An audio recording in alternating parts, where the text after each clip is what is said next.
以前嘅豬膽鼻同埋鼻窿好細，又有叫鋸偶鼻或者截筒鼻。鋸偶鼻係咩意思啊？鋸開個蓮藕，嗰個窿細唔細啊？係咪好厚肉啊？原來古代強調越孤寒就越好嘅。呢個豬膽鼻、鋸偶鼻、截筒鼻都係超級孤寒鼻，算死草。古代叫做慳劍，好啦嘛，美德啦嘛。記住，原來鋸偶鼻、豬膽鼻，古代咧，你而家睇相書都係噶。我成日話俾你知，古代嘅相書適合古代用，而家嘅相書適合現代嘅用。古代你見到人哋豬膽鼻，你唔好見到個豬膽鼻，你話哇你一定有錢啦。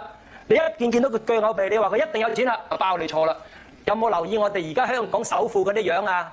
有冇人有豬膽鼻啊？有冇人有鋸偶鼻啊？仲要唔止添啊，露晒鼻窿都有啊，係咪？因為我成日講啦嘛，呢啲叫正財鼻。一個人正財靠累積揾到幾多錢啫？最多你咪衣食豐足或者有車有樓啦，係咪？咁一個人一定係要不停揾錢追過呢個社會嗰個通脹啦。古代冇通脹噶嘛，一定要追過古代通脹先得噶嘛。所以鋸偶鼻、截筒鼻喺而家呢個年代唔合潮流。